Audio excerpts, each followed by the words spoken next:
তামিম দারি একজন সাহাবী, কি নাম? তামিম দারি রাদিয়াল্লাহু আনহু। তিনি একবার 30 জন বা 40 জন সাথীকে নিয়ে সাগরে সফর করতে শুরু করলেন। প্রচণ্ড ঝড় আসলো, সাগর তাদেরকে প্রায় 1 মাস সমুদ্রের মধ্যে ঘোরালো। এক পর্যায়ে একটা দ্বীপে তারা নোঙর করতে পারলেন। সেই দ্বীপে তারা একটা প্রাণীকে দেখতে পেলেন, যেই প্রাণীর গায়ে প্রচুর লোম ছিল। কি ছিল? লোম। এত বেশি লোমকূপ যে তার চেহারা কোনটা আর পিছন দিক কোনটা এটা আইডেন্টিফাই করা যাচ্ছে না। এবং বিস্ময়কর বিষয় হচ্ছে এই প্রাণী কথা বলা শুরু করলো। তারা বলল, তোমরা কারা? তারা বলল, আমরা আরব থেকে এসেছি। এরকম কিছু কনভারসেশন হলো।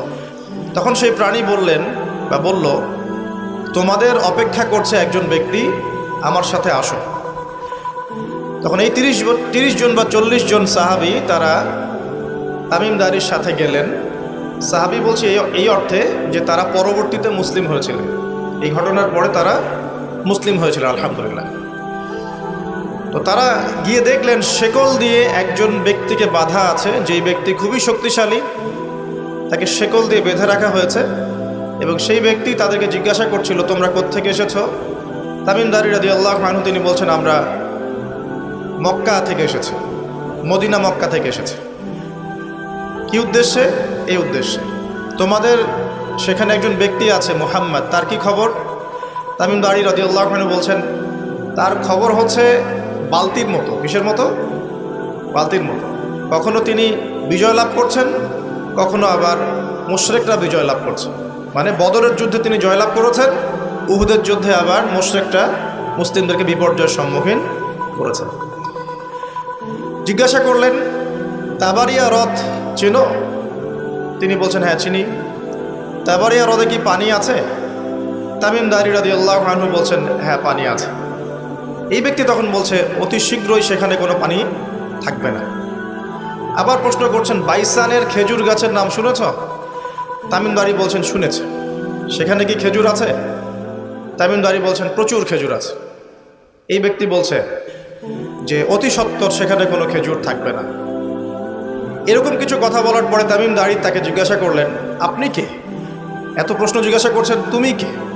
তোমার পরিচয় দাও। তখন এই ব্যক্তি বলছিলেন, আমার পরিচয় তোমরা খুব শীঘ্রই জানতে পারবে। অতি শীঘ্রই আমি এই শেকল থেকে মুক্ত হব এবং পুরো পৃথিবীতে আমি 40 দিন রাজত্ব করব। কতদিন? 40 দিন। তবে মক্কা এবং মদিনায় আমি প্রবেশ করতে পারবো না, কারণ সেখানে প্রবেশ করতে ধরলেই দেখা যাবে আল্লাহর ফেরেশতারা খোলা তরবারি হাতে মক্কা মদিনা পাহারা দিচ্ছে। তবে আমি আমার পরিচয় জানিয়ে দিচ্ছি, আমি হচ্ছি তামিম দারি রাদিয়াল্লাহু আনহু। তিনি সেই ঘটনা নবী সাল্লাল্লাহু আলাইহি ওয়াসাল্লামকে বললেন। বলার পরে নবী সাল্লাল্লাহু আলাইহি ওয়াসাল্লাম তার চেহারাটা উজ্জ্বল হয়ে উঠল। তিনি মিম্বরে দাঁড়িয়ে বললেন, আমি কি তোমাদেরকে বলিনি এইরকম একটা সত্তার কথা, এমন একটা ভয়ঙ্কর ফিতনার কথা? সাহাবীরা বলেন, হ্যাঁ আপনি বলেছিলেন। তামিম দারি আজকে সেটাই দেখে এসেছে, তোমাদেরকে সেই ঘটনা সে ব্যক্ত করছে।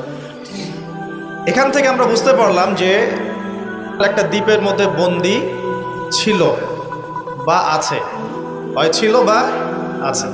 এখন ছিল না এখনো আছে, এর উত্তর খুঁজতে হলে একটা হাদিস দেখতে হবে। এটা কোন হাদিস? সহিহ মুসলিমের। নবী সাল্লাল্লাহু আলাইহি ওয়াসাল্লাম মদিনায় বসবাস করছেন, মক্কা থেকে হিজরত করে মদিনায় এসেছেন। মদিনায় মাশাআল্লাহ তিনি ইসলামিক রাষ্ট্র প্রতিষ্ঠা করেছেন। বদরের যুদ্ধ হয়েছে, উহুদের যুদ্ধ হয়েছে, খন্দকের যুদ্ধ হয়েছে। ইসলামের একটা পুরো খিলাফা স্টেট যেটা আমরা বলি সেটা কায়েম হয়েছে। এর মধ্যে খবর এলো একটি মায়ের একটা সন্তান হয়েছে, এই সন্তানটার সাথে যে আলামত এগুলো মিলে যাচ্ছে। ঠিক আছে, এই সন্তানের নাম হচ্ছে ইবনে সাইয়্যেদ। কি নাম? ইবনে সাইয়্যেদ। তো নবী সাল্লাল্লাহু আলাইহি ওয়াসাল্লাম ওমর রাদিয়াল্লাহু আনহু এবং অন্যান্য সাহাবীদের কিনে ইনভেস্টিগেট করতে গেলেন। ইনভেস্টিগেট করতে গিয়ে তাকে ডাকলেন, ইবনে সাইয়্যেদকে ডেকে বললেন, তার চুলগুলো কোঁকড়ানো ছিল চুলের মতোই, চোখের মধ্যে একটু সমস্যা ছিল, কারণ আমরা জানি ডান চোখে একটু সমস্যা থাকবে। আঙ্গুর কালার দেখেছেন? আঙ্গুর, চোখটা অনেকটা আঙ্গুরের মতো হবে, ফোলা। ইবনে সাইয়্যেদের কাঠামোটা মিলে যাচ্ছিল। নবী সাল্লাল্লাহু আলাইহি ওয়াসাল্লাম তাকে ডেকে বললেন, তুমি কি দেখো? ইবনে সাইয়্যিদ বলছে আমি আরশ দেখি। কি দেখি? আরশ বোঝেন তো? আচ্ছা, এখানে আরশের কথা যেহেতু এসেই গেছে, একটা কথা বলে দেই যে নবী সাল্লাল্লাহু আলাইহি ওয়াসাল্লাম একটা হাদিসে বলেছেন, কিতাবুত তাওহীদ গ্রন্থের মধ্যে আছে, আমরা যে পৃথিবীতে বসবাস করছি, এই পৃথিবী থেকে প্রথম আসমান মানে পুরো মহাবিশ্ব এর দূরত্ব হচ্ছে 500 বছরের রাস্তা। কত বছর? এভাবে দ্বিতীয় আসমান থেকে তৃতীয় আসমানের ডিস্টেন্স 500 বছরের পথ। কত বছর? এভাবে চতুর্থ, পঞ্চম, ষষ্ঠ, সপ্তম এই 7 আসমানের প্রত্যেক আসমানের ডিস্টেন্স হচ্ছে 500 বছরের রাস্তা। এর উপরে আছে কুরসি। কি আছে? ওয়াসিআ কুরসিয়ুহুস সামাওয়াতি ওয়াল আরদ। আয়াতুল কুরসি পড়েন নাই?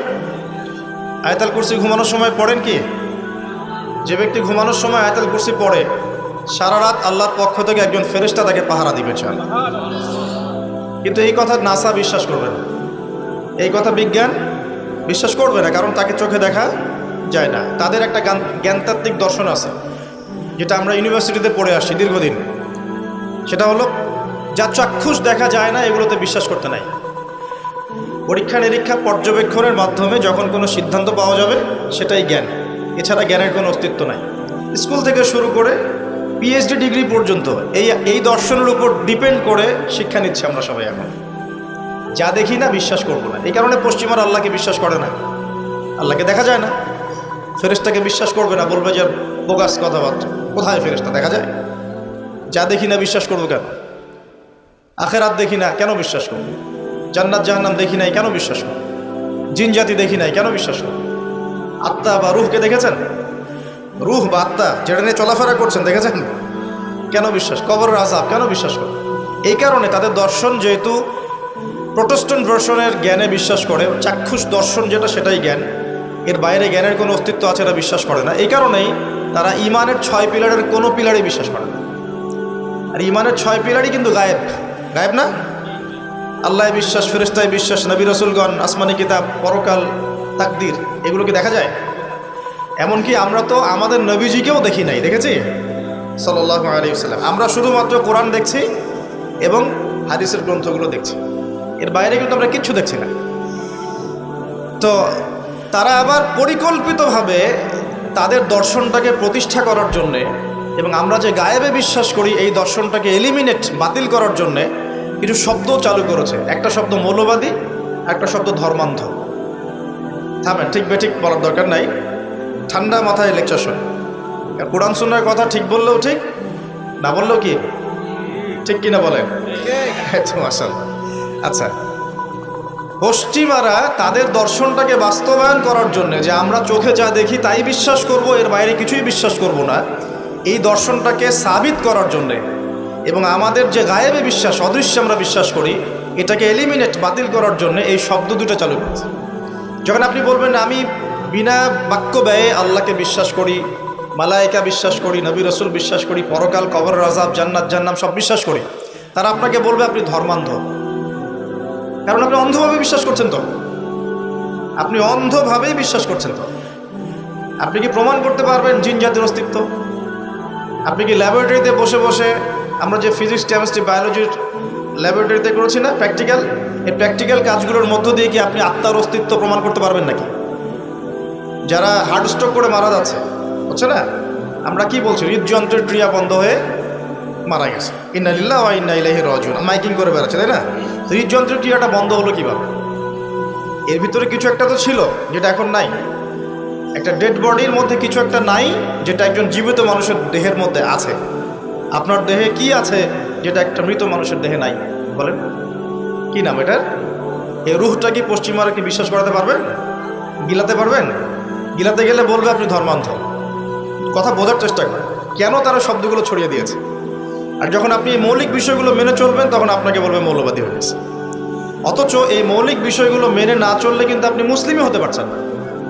কেউ যদি আত্মায় বিশ্বাস না করে, জিন জাতিতে বিশ্বাস না করে, আপনার আল্লাহ অদৃশ্য বিশ্বাস না করে, আখেরাত অদৃশ্য জগৎ বিশ্বাস না করে, জান্নাত জাহান্নাম, কবরের আযাব, মিজান পুলসিরাতে বিশ্বাস না করে, সে কি মুসলিম হতে পারবে কিনা বলেন দেখি এবার।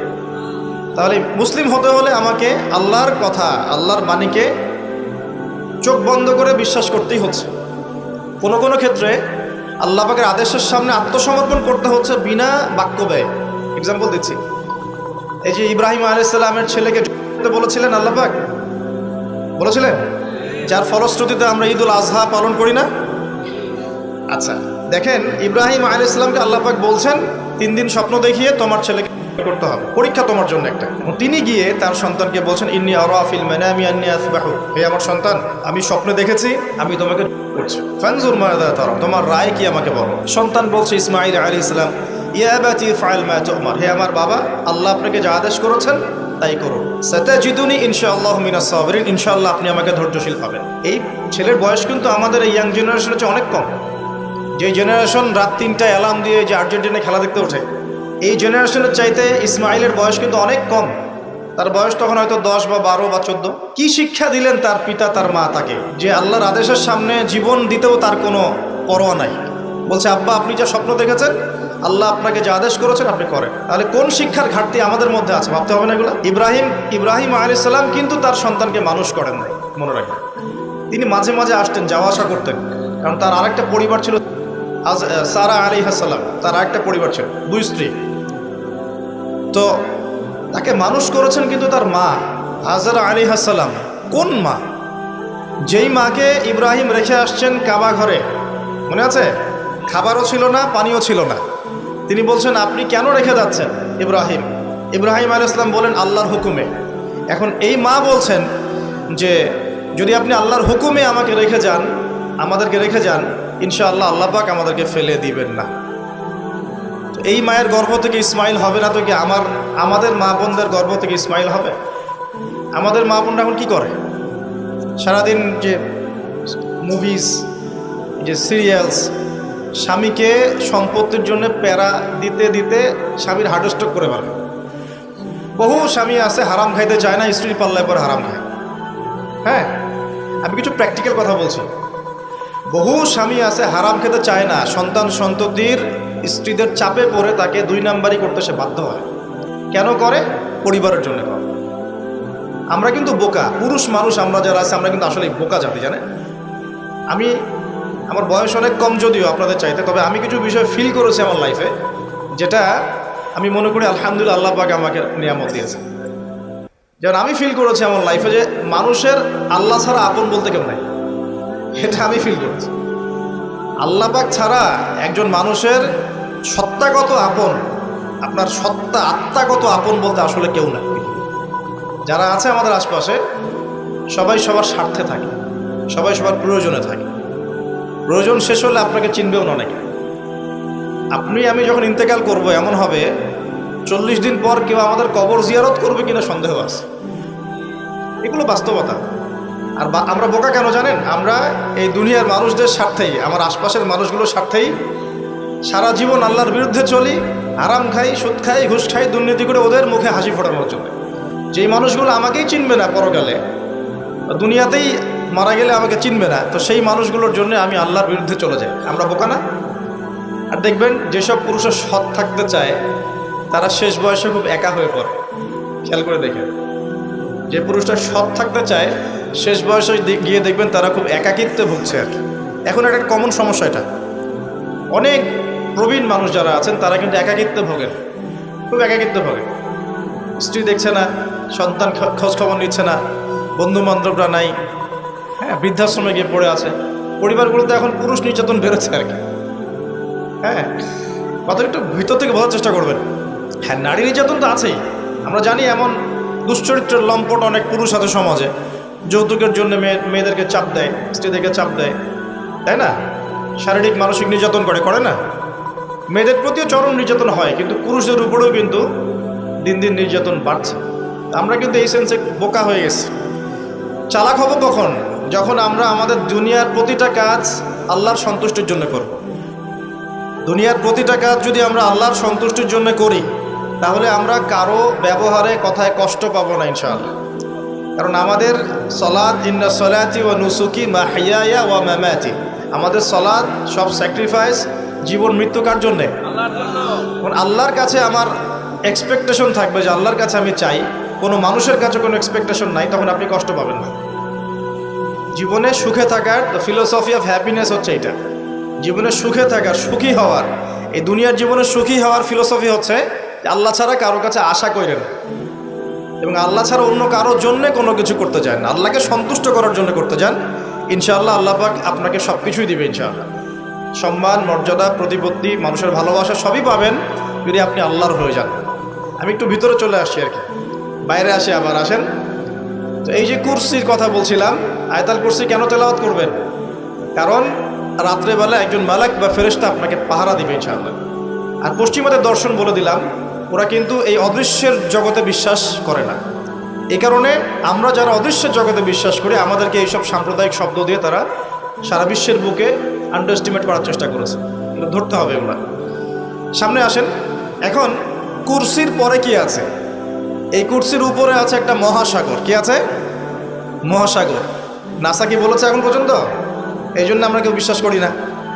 কালকেই যদি দেখবেন নাসা বলে দেয় হ্যাঁ একটা মহাসাগরের সন্ধান পাওয়া গেছে, পৃথিবী থেকে লক্ষ কোটি আলোকবর্ষ দূরে, নাম দিয়ে দিল যে .FM0000mm2, একটা নাম দিয়ে দিল। ওরা তো এরকম নাম দেয় আর কি, তাই না? বাস তখন কিন্তু দেখবেন সারা বিশ্বের মানুষ চোখ বন্ধ করে বিশ্বাস করবে কি না? আমরা কিন্তু আল্লাহর প্রতি চোখ বন্ধ করে বিশ্বাসের জায়গায় এই পশ্চিমাদের উপর এখন চোখ বন্ধ করে বিশ্বাস করি। কি বুঝেন? এটা কিন্তু শিরক হচ্ছে, এটাও শিরক হচ্ছে। তো একটা কথা মিস করে গেছি, ইব্রাহিম আলাইহিস সালাম করার যে পরীক্ষায় পড়েছিলেন তখন কিন্তু তিনি প্রশ্ন করেননি আল্লাহকে, আল্লাহ একজন মাসুম বাচ্চাকে কেন করব, এর পিছনে যুক্তি কি, এর পিছনে বিজ্ঞান কি, এর পিছনে দর্শন কি, প্রশ্ন করেছিলেন? তিনি একদম সামি'না ওয়া আতা'না, আল্লাহ পাক আদেশ করেছেন, চোখ বন্ধ করে পালন করতে গিয়েছে। ইব্রাহিম আলাইহিস সালাম অন্ধভাবে আল্লাহর আদেশ মেনে চললেন না? আর ইব্রাহিম আলাইহিস সালাম সবচেয়ে বড় মুসলিম না আমি সবচেয়ে বড় মুসলিম? বলেন, কে এই উম্মার নামকরণ করেছেন মুসলিম? সূরা হজ পড়ে দেখেন, হুয়া সাম্মাকুমুল মুসলিমিন। এই হুয়া মানে কে? মিল্লাতে আবিকুম ইব্রাহিম, ইব্রাহিম আলাইহিস সালামের মিল্লাত, তিনি তোমাদের পিতা, যিনি তোমাদের নামকরণ করেছেন কি?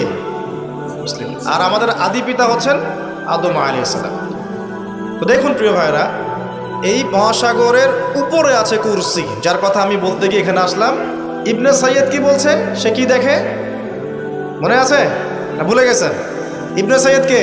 নবী সাল্লাল্লাহু আলাইহি ওয়াসাল্লাম যাকে ইনভেস্টিগেট করছেন মদিনায়, কোথায়? খেয়াল রাখেন, তামিমদারি দ্বীপে দেখে আসছেন। কোথায় দেখে আসছেন? দ্বীপে। আর নবী সাল্লাল্লাহু আলাইহি ওয়াসাল্লাম ইনভেস্টিগেট করছেন কোথায়?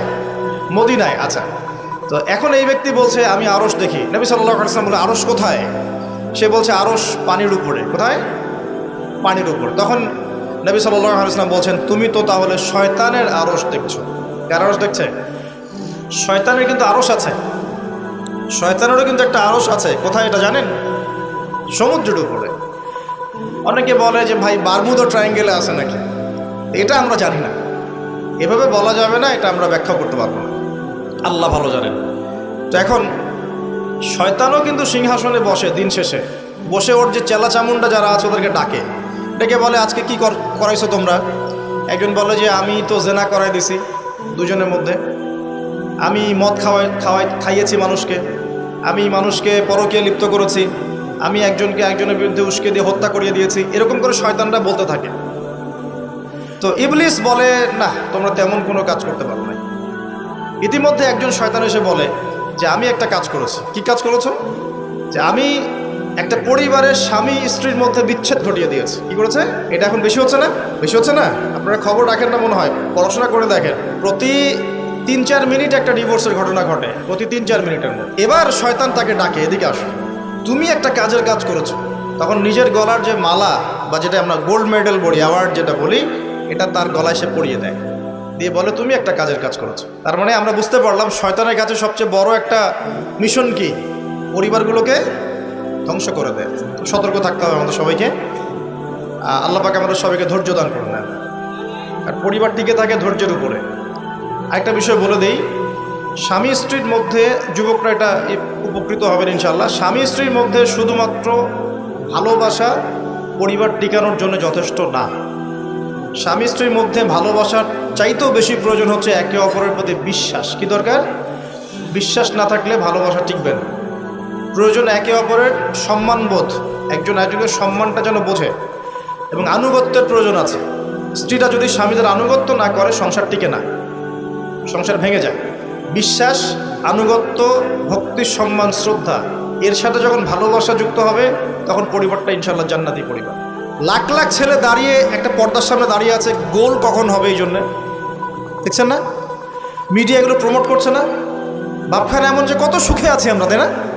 কি সুখ আমাদের, খেলা হচ্ছে, আমরা গোল গোল চিল্লাচ্ছি, খেলছে কোন টিম, সেই টিম আমাকেও চিনে না, আমার দেশের নামও জানে কিনা আল্লাহু আলাম। এমন কেন জাতিগতভাবে আমরা এমন কেন হলাম জাতিগতভাবে? আমাদের কোনো ব্যক্তিত্ব নাই, আমাদের কোনো গায়রত নাই, আমাদের তো যুদ্ধের হিস্ট্রি আছে, আমাদের বীরত্বের হিস্ট্রি আছে, আমাদের ভাষা আন্দোলন হিস্ট্রি আছে। দেশের কনসেপ্ট বাদ দিয়ে ইসলামের কনসেপ্টও যদি বলেন, আমরা তো তারেক বিন জিয়াদের উত্তরসূরি, বিন কাসিমের উত্তরসূরি, খালেদ বিন ওয়ালিদ, উমর ইবনুল খাত্তাবের উত্তরসূরি। আমাদের কোনো গায়রত নাই। যদি আমি একা একা সকালবেলা উঠে ফজরের নামাজের পরে এই মাঠটাকে 10 রাউন্ড দেই, এটা আমার জায়েজ না? জায়েজ, জায়েজ। এখন আপনারা 10 জন 20 জন দুটো টিম হয়ে গেলেন, আমি তো টুকটাক খেলাধুলার মতো ছিলাম, টিম হয়ে গেলেন, এখন আপনারা খেলছেন ফুটবল, 1 ঘন্টা আধা ঘন্টা খেলবেন, জায়েজ না? জায়েজ। কিন্তু এই খেলাটাকে টেলিকাস্ট করে আপনি হাজার হাজার মানুষের সময় তো নষ্ট করতে পারেন না, হায়াত তো নষ্ট করতে পারেন না।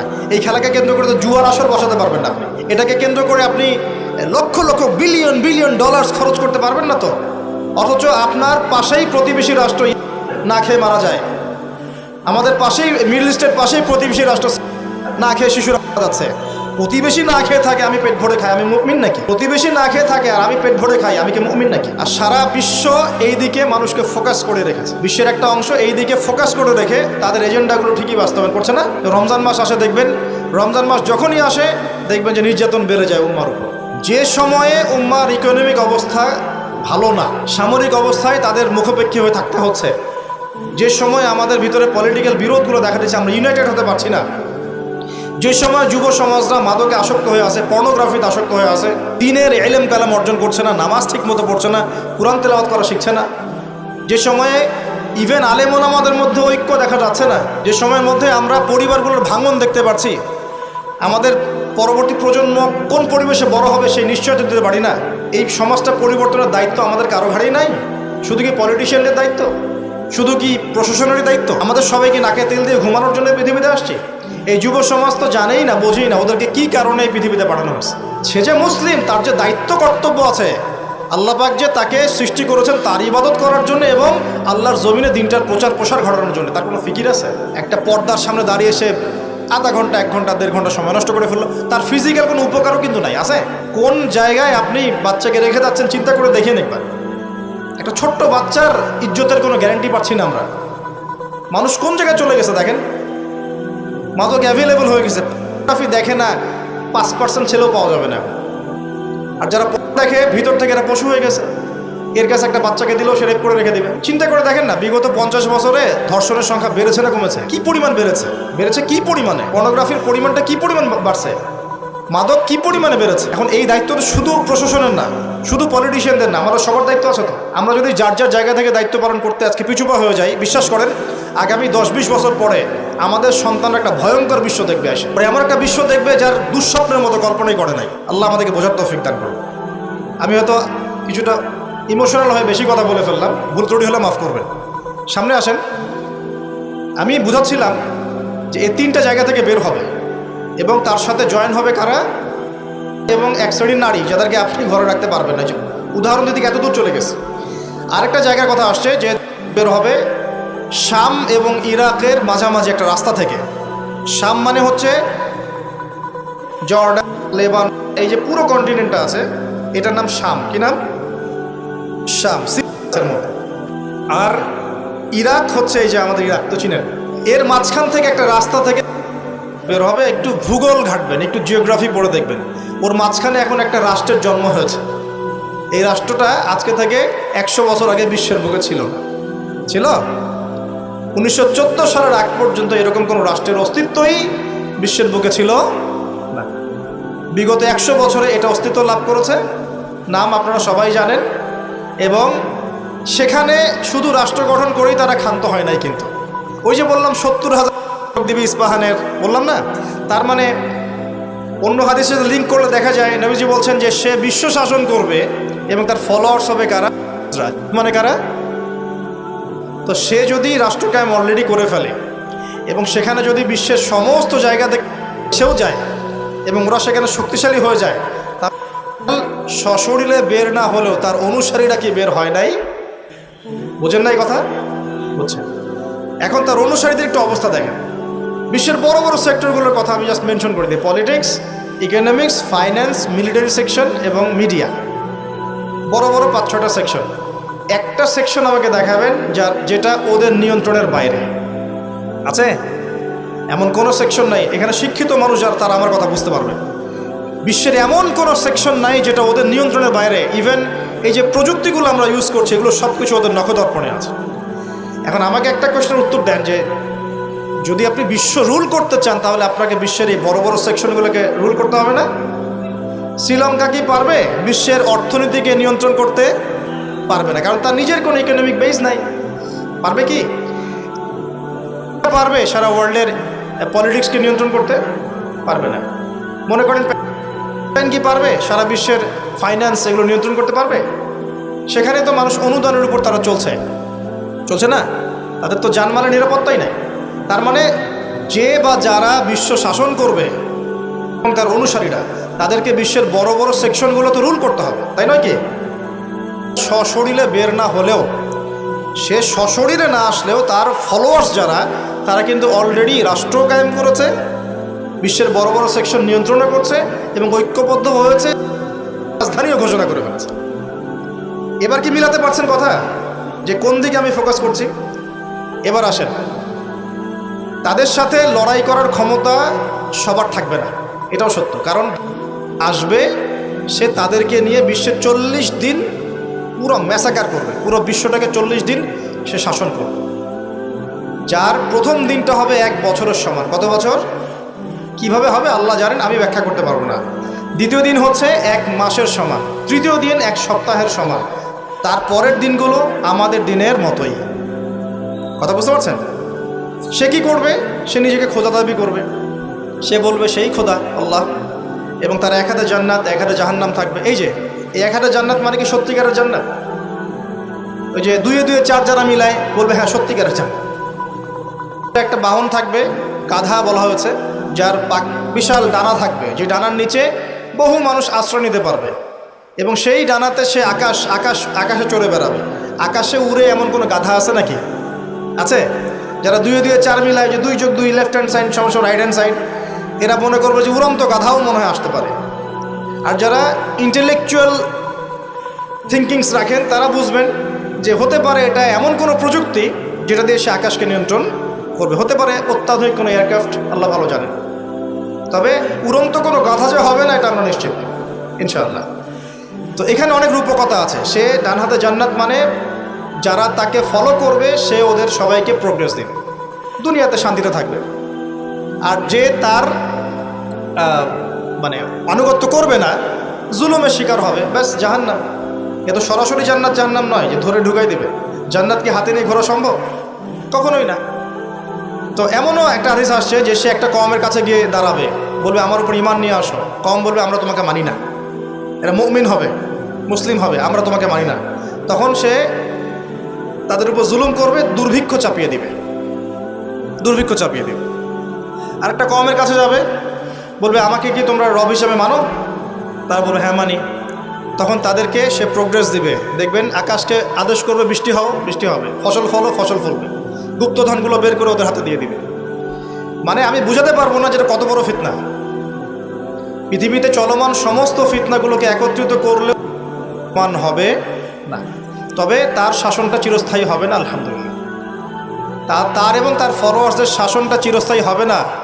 তারা যে মনে করে বসে আছে যে এই হচ্ছে সত্যিকারের, সে সত্যিকারের কে তারাই করার চেষ্টা করেছিল। তার নাম কি? ঈসা আলাইহিস সালাম। তিনি হচ্ছেন সত্যিকার। আল্লাহ পাক তাকে উঠিয়ে নিয়েছেন, তাকে আল্লাহ পাক নামাবেন দামেস্কে, এবং তার হাতেই এই মিথ্যা মাসিহের মৃত্যু লেখা আছে ইনশাআল্লাহ তাআলা। এবং তারপর ঈসা আলাইহিস সালাম তার ফলোয়ার্স বা তার অনুসারীদেরকে নিয়ে বিশ্বের শান্তি প্রতিষ্ঠা করবেন ইনশাআল্লাহ। এটা সামনে আছে, মানে ইতিহাস শেষ হবে, সভ্যতা শেষ হবে নবী ঈসা আলাইহিস সালামের হাতে। এটা কত বছর বাকি আছে এটা আমরা বলতে পারবো না। হতে পারে 100 বছর, হতে পারে 1000 বছর, আমরা জানি না, আল্লাহ ভালো জানেন। কিন্তু একটা জিনিস আপনাকে ফোকাস করতে হবে, যে সে সশরীরে বের না হলেও তার অনুসারীরা কিন্তু সারা বিশ্বাসকে শক্তিশালী। এটা আপনাকে বুঝতে হবে। একটা সুসংবাদ আপনার জন্য। নবীজি বলছেন সাল্লাল্লাহু আলাইহি ওয়াসাল্লাম, কোনো ব্যক্তি যদি সূরা কাহফের প্রথম 10টা আয়াত মুখস্থ করে বা শেষের 10টা আয়াত মুখস্থ করে বা এই দুটোই 20টাই করেন, ইনশাআল্লাহ আপনার জীবদ্দশায় যদি হয় সে আপনার কোনো ক্ষতি করতে পারবে না। এখন প্রশ্ন আছে আরও, এই সূরার মধ্যে কি আছে যা আপনাকে এই ফিতনা থেকে বাঁচাবে? এটা জানার জন্যে আপনাকে আসহাবুল কাহফের ঘটনা পড়তে হবে। ওই যে 9 জন যুবকের কথা বলেছিলাম, 309 বছর ঘুমিয়েছিল, আল্লাহ পাক আবার ঘুম থেকে উঠিয়েছেন। ডিটেলস বলার সময় নেই, বাসায় গিয়ে পড়বেন। এবং এই বিষয়গুলো বোঝার আগে মুসা এবং খিদর আলাইহিস সালামের ঘটনাটাও পড়তে হবে, যে বাহ্যিক চোখে যা দেখা যাচ্ছে ওটা বাস্তবতা নয়। বাস্তবতা ওটাই যে আল্লাহ নূর দিয়ে খিদর আলাইহিস সালাম দেখছেন। আমি একটা জায়গা থেকে আলোচনা শেষ করে দেবো এখানে। এই সূরার মধ্যে আরও একটা ঘটনা আছে যেটা আমি কোনোদিনও বলি নাই, আজকে বলতেছি আপনাদের সামনে। আপনারা সৌভাগ্যবান, এই ঘটনা আমি আজ পর্যন্ত কোনো লেকচারে বলি নাই। সূরা কাহফে আরও একটা বিষয় আছে যেটা আপনাকে চেনাবে সভ্যতাগুলো কেমন হবে। একটু মনোযোগ দেন প্লিজ, 10 মিনিট দেখুন। এই সূরার মধ্যে 4টা ঘটনা আছে। কয়টা? একটা হচ্ছে আসহাবুল কাহফের, একটা যুলকারনাইন আলাইহিস সালাম, একটা মুসা এবং খিদর আলাইহিস সালামের, আর একটা হচ্ছে এই ঘটনা, 2 বন্ধুর ঘটনা যা আমি কোনো লেকচারে এখনো বলি নাই। আল্লাহ পাক এই সূরার মধ্যে একটা বিস্ময়কর ঘটনা বলছে। 2 বন্ধুর। কয়জন বন্ধু? এক বন্ধু প্রচণ্ড ধনী, এমন ধনী যে আল্লাহ পাক তাকে বড় বড় বাগান দিয়েছেন, খেজুরের, আঙ্গুরের, হ্যাঁ, বিশাল বিশাল বাগান, এবং তার মধ্য দিয়ে নদী চলছে। নদী, একটা নদী চলে যাচ্ছে ভিতর দিয়ে, 2 পাশে বাগান। তাহলে কত বড় প্রপার্টি চিন্তা করেন, একটু চিন্তা করেন। আমরা তো বিঘা আর এই যে শতকের হিসাব করি না। আল্লাহ বলছেন যে 2টো বিশাল জান্নাত দিয়েছিলাম তাকে, মানে বাগান দিয়েছিলাম, ফলের বাগান, মাঝখান দিয়ে নদী প্রবাহিত হচ্ছে, এবং প্রত্যেক বছর 2 বার করে এই জায়গায় ফসল ফলতো, প্রচুর ফসল হতো। তো এত ধন সম্পদ পাওয়ার পরে এই বন্ধু, মানে এই ব্যক্তি, তার এক গরিব বন্ধুকে নিয়ে এই বাগানে ঢুকেছে। ঢুকে হাঁটাহাঁটি করছে, গল্পগুজব করছে। গল্পগুজব করার এক পর্যায়ে গিয়ে এই ধনী বন্ধু বলে ফেলছে। কি বলছে? সে বলছে যে আনা আকসারু মিনকা মালা ওয়া আ'আসু নাফারা। হে আমার দোস্ত শোনো, আমি তোমার চাইতে মালে এবং সম্পদে অনেক সেরা। কে বলছে এটা? এই ধনী বন্ধু। আমরা কিন্তু এরকম কথা বলি না। এই ধনী বন্ধু হচ্ছে বস্তুবাদী মানুষ, মানে বাড়ি গাড়ি, টাকা করি, স্ট্যাটাস, এটাই তার কাছে সব কিছু। বুঝতে পারছেন কথা? সে তার বন্ধুকে বলছে তুমি তো গরিব, আমি তোমার চেয়ে অনেক সেরা টাকায় পয়সায় ধন দৌলতে। এমন মানসিকতা আমাদের মধ্যে আছে না অনেকের? আচ্ছা, এবার সে আরও বলছে যে ওয়াদাখালা জান্নাতাহু ওয়া হুয়া যালিমুল লিনাফসি। সে তার জান্নাতে প্রবেশ করলো, তার নফসের উপর সে জুলুমও করে বসলো। কিভাবে জুলুম করলো? এভাবে সে বলছে ক্বালা মা আযুন্নু আন তাবিদা হাযিহি আবাদা। কে বলছে এটা? এই ধনী বন্ধু। সে বলছে, হে আমার গরিব বন্ধু শোনো, আমি মনে করি না, আমি বিশ্বাসই করি না, আমি মনে করি না যে আমার এই প্রপার্টি কখনো ধ্বংস হয়ে যাবে। আমি এটা বিশ্বাস করি না। বুঝতে পারছেন? ওই যে আমি পরকালে বিশ্বাস করি না, কিয়ামতে বিশ্বাস করি না, আখিরাতে বিশ্বাস করি না। কোন সভ্যতা বলেন? আচ্ছা, সে বলছে যে মা আযুন্নু আন তাবিদা হাযিহি আবাদা। আমি বিশ্বাস করি না, আমি মনে করি না যে এই প্রপার্টি কখনো ধ্বংস হতে পারে। ওয়া মা আযুন্নু সাআতা কায়িমা। আর আমি এটাও মনে করি না যে কিয়ামত কখনো হবে। বুঝতে পারলেন কথা? আমি এটাও বিশ্বাস করি না যে কখনো। শেষ করছি আমি। তার মানে কি, এই বন্ধুটা বস্তুবাদী না? সে পরকালে বিশ্বাস করে না, কিয়ামতে বিশ্বাস করে না। সে তার ধন সম্পত্তির মোহে এত আসক্ত হয়ে গেছে যে সে মনে করে যে এটা কখনো আমার থেকে যাবে না। এমন চিন্তা আমাদের মধ্যে আছে না? এই চিন্তাটাকে আধুনিক পরিভাষায় বলা হয় মেটেরিয়ালিজম। কি বলা হয়? মানে বস্তুবাদ। মানে কি? বস্তুবাদ মানে ভোগবিলাস, বাড়ি গাড়ি, টাকা পয়সা, মত্ত থাকা, পরকাল বলে কিছু নাই। এই যে মেটেরিয়ালিজম। এখন এই বন্ধুটা বলছে, গরিব বন্ধু, একটু মনোযোগ দেন প্লিজ। এই বন্ধুটা বলছেন, গরিব বন্ধু, যে ক্বালা লাহু সাহিবুহু ওয়া ইউহাওয়ারু। গরিব বন্ধুটা তাকে বলছে আকাফারতা বিল্লাযী খালাকাকা মিন তুরাব। হে আমার ধনী বন্ধু, তুমি কি সেই সত্তার সাথে কুফরি করছো যে তোমাকে মাটি থেকে সৃষ্টি করেছেন? সুম্মা মিন নুতফা, এরপর তোমাকে মায়ের গর্ভে নুতফা আকারে রেখেছিলেন, সুম্মা সাওয়াকা রাজুলা, এরপর তোমাকে এই পুরুষের আকৃতি দিয়েছেন। তুমি কি সেই সত্তা আল্লাহকে অস্বীকার করছো? মানে অস্বীকার করার মধ্য দিয়ে তুমি আল্লাহকে অস্বীকার করছো কি? ওয়ালাউলা ইয দাখালতা জান্নাতুক, তুমি যখন তোমার জান্নাতে ঢুকলা তুমি এটা কেন বললা না যে লা কুওয়াতা ইল্লা বিল্লাহ, মাশাআল্লাহ, লা কুওয়াতা ইল্লা বিল্লাহ, মাশাআল্লাহ, আল্লাহ পাক কি চমৎকার জান্নাত আমাকে দিয়েছেন, লা কুওয়াতা ইল্লা বিল্লাহ, আল্লাহ ছাড়া কোনো শক্তি সামর্থ্য নাই, এমনটা কেন বললে না? এমনটা না বলে কেন এইটা বললা যে ওমা আযুন্নু সাআতা কায়িমা, আমি বিশ্বাস করি না যে কখনো হবে, আমি বিশ্বাস করি না যে এটা কখনো ধ্বংস হবে, এমনটা কেন বললা? তুমি কেন কুফরি করলা? এরপর যেটা হয়েছে, আল্লাহ রাব্বুল আলামিন এই যে বন্ধু, গরিব বন্ধু, তাকে দুনিয়া এবং আখিরাতে বিশাল নেয়ামত দিয়ে দিয়েছেন, আর এই ধনী বন্ধুর জান্নাতটাকে আল্লাহ পাক এক রাতের মধ্যে ধ্বংস করে রেখে দিয়েছে। এক রাতের মধ্যে পুরো জান্নাতকে ধ্বংস। পরের দিন সকালে সে এসে দেখে যে এটা কোন জায়গায় আসলাম, তা আমার বাগান বাগিচা বলে মনে হচ্ছে না। সে হাত কসলাচ্ছিল এবং বলছিল, কোরআনে ভাবে বলছে, হাত কসলাচ্ছিল আর বলছিল যে হায় আমি যদি আমার রবের সাথে শিরিকটা না করতাম, হায় আমি যদি আমার রবের সাথে কুফরি না করতাম, তাহলে আজকে আমার এই অবস্থা হয়তো হতো না।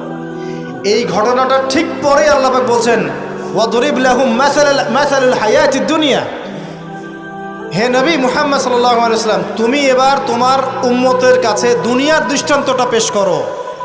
দুনিয়ার দৃষ্টান্তটাও ঠিক এরকমই, এই ফসলের ক্ষেতের মতোই। প্রথমে বৃষ্টিপাত হয়, ফসল সবুজ হয়, মানুষ খুব পুলকিত হয়ে যায়, কি চমৎকার ফসল ফলেছে। এরপর সেই গাছগুলো হলুদ হয়ে যায়, তারপর সেগুলো খড়কুটা হয়, চুলায় চলে যায়। এই হয় না? এই গল্পটার সাথে, ঘটনার সাথে দুনিয়ার জীবনে মিল আছে না? এটা কোন সূরায় আছে? কাহফে। আর এই সূরা আপনাকে থেকে বাঁচাবে না? এখানে আপনার হেদায়েত শোনেন। এবং তার অনুসারীরা এবং ওই সমসাময়িক ফিতনাময় যুগে বেশিরভাগ মানুষ বস্তুবাদী হয়ে যাবে, হয়ে যায় নাই? এবং বেশিরভাগ মানুষ এই দুনিয়ার ধন সম্পদ চাকচিক্যের মোহে পড়ে যাবে, পড়ে নাই? পড়েছে কি না? পড়েছে। এবং শুধু তাই নয়, তারা পরকালীন কনসেপ্টগুলোকে অস্বীকার করা শুরু করবে। ওই যে বললাম, আল্লাহ, ফেরেশতা, মালায়েকা, আখিরাত, এগুলো কিছু বিশ্বাস করবে না, মানুষকে ধর্মহীনতার দিকে নিয়ে যাবে। এটা নিয়ে যাচ্ছে না? এই তিনটা জিনিস খুব চলছে সমাজে এখন। একটা হচ্ছে এলিমিনেশন, মানে আল্লাহর কনসেপ্টটাকে বাদ দিয়ে দেওয়া। একটা হচ্ছে মেটারিয়ালিজম, মানে বস্তুবাদিতা। একটা হচ্ছে চ্যালেঞ্জ এগেনস্ট রিলিজন, ধর্মর এগেনস্টে চ্যালেঞ্জ করা। এগুলো চলছে না এখন? দেখুন দাজ্জালের সভ্যতায় এগুলো হবে। এর সাথে আপনার বর্তমান সময়ের মিল কোথায়? মিল হচ্ছে, দেখুন, এই বিউটি কন্টেস্ট বলেন, আপনার ওয়ার্ল্ড কাপ বলেন, আপনার এই ইভেন্টসগুলো বলেন, ফ্যাশন শোজগুলোর কথাই বলেন, অপসংস্কৃতির কথাই বলেন, পর্নোগ্রাফির কথাই বলেন, এই মাদকের ভয়াল খাবার কথা বলেন, যে কোনো দিকে তাকান, এগুলোর প্রত্যেকটার উদ্দেশ্য দুনিয়া নয় কি? শুধু দুনিয়া না, পরকালীন কোনো স্বার্থ আছে? এগুলো করে পরকালে একটা নেকি হবে, কেউ দলিল দিতে পারবে কোরআন শোনা থেকে? তার মানে এই সমাজটা, এই সভ্যতা কি করেছে? দলে পুরো সভ্যতাকে গড়েছে এবং বস্তুবাদিতার দিকে মানুষকে প্রবৃদ্ধ করেছে। শুধু তাই নয়, যেগুলোর পরকালীন কোনো স্বার্থ নাই এই কাজগুলোকে প্রমোট করেছে এবং যুব সমাজ, মুসলিমদেরকে স্পেশালি এগুলোতে মত্ত করে রেখেছে, রাখে নাই? আল্লাহ পাক এখন বলছেন, জেনে রাখো, তোমরা জেনে রাখো, ইন্নামাল হায়াতুদ দুনিয়া লাইবুন ওয়া লাহুন, এই দুনিয়ার জীবনটাই খেলতামাশা, প্রতারণা। ওয়া যিনাতুন ওয়া তাফাখুরুন বাইনাকুম ওয়া তাকাসুর, একে অপরের প্রাচুর্য, ধন সম্পদের প্রতিযোগিতা ছাড়া কিচ্ছু না। ওয়া মাল হায়াতুদ দুনিয়া ইল্লা মাতাউল গুরুর, এই দুনিয়ার জীবনটা প্রতারণা ছাড়া কিচ্ছু নয়। আলহাকুমুত তাকাসুর হাত্তা যুরতুমুল মাকাবির, তোমরা প্রাচুর্যের মোহে মোহাচ্ছন্ন হয়ে আছো যতক্ষণ পর্যন্ত না তোমরা কবরে শায়িত হচ্ছ। কাল্লা সাওফা তা'লামুন, অবশ্যই তোমরা জানতে পারবে, কোশ্চিনকালেও নয়, অবশ্যই তোমরা জানতে পারবে। কাল্লা লাতুসআলুন্না ইয়াওমাইযিন আনিন নাঈম, তোমাদেরকে কিয়ামতের দিনে নিয়ামতগুলো সম্পর্কে জিজ্ঞাসিত হতে হবে। সূরা কাহফেই এই হেদায়েতটা আছে। এই দুই বন্ধুর ঘটনা আপনাকে দেখাবে কিভাবে বস্তুবাদী সভ্যতা এবং আল্লাহভীরু সভ্যতার কনফ্লিক্ট হয়। সর্বশেষে আল্লাহর অনুগত সভ্যতার জয় হয়েছে, বস্তুবাদী সভ্যতাকে আল্লাহ পাক ধ্বংস করে দিয়েছেন না? দিয়েছেন। এবং এই ঘটনার পরেই দুনিয়ার জীবনের দৃষ্টান্ত দেওয়া হয়েছে, যে দুনিয়ার জীবনটাকে আল্লাহ পাক বলেছেন খেলতামাশা, প্রতারণা ছাড়া কিছুই নয়। হ্যাঁ, কেউ যদি বলে খেলাধুলার কোনো দলিল কোরআনে আছে কিনা, আমি বলবো হ্যাঁ আছে। আল্লাহ পাক বলেছেন, ওয়ামা হাদিহিল হায়াতুদ দুনিয়া ইল্লা মাতাউল গুরুর, ই'লামু আন্নামাল হায়াতুদ দুনিয়া লাইবুন ওয়া লাহু। অতএব খেলাধুলার দলিল কোরআনে আছে। আল্লাহ পাক বলছেন দুনিয়ার জীবনটাই তোমাদের খেলাধুলার প্রতারণা, ধোঁকা। কি বুঝলেন? এই দুনিয়ার জীবনটাই হচ্ছে খেলাধুলা, প্রতারণা, মোহ এবং ধোঁকা, এবং তোমাদের পারস্পরিক চাকচিক্যের প্রতিযোগিতা ছাড়া কিচ্ছু নয়। এখন এই সভ্যতার দিকে তাকাবেন চোখ কান খোলা রেখে, যে যত রকম ফাহেসা কাজগুলো মিডিয়া দিয়ে প্রমোট করা হচ্ছে, এগুলোর মূল উদ্দেশ্য হচ্ছে দুনিয়া, এবং মুসলিম যুবকদেরকে এবং উম্মাকে তাদের মূল উদ্দেশ্য থেকে সরিয়ে দেওয়ার চেষ্টা করা। আমাদের মূল উদ্দেশ্য কি? এক, আমাদের মূল উদ্দেশ্য ছিল জ্ঞান অর্জন করা।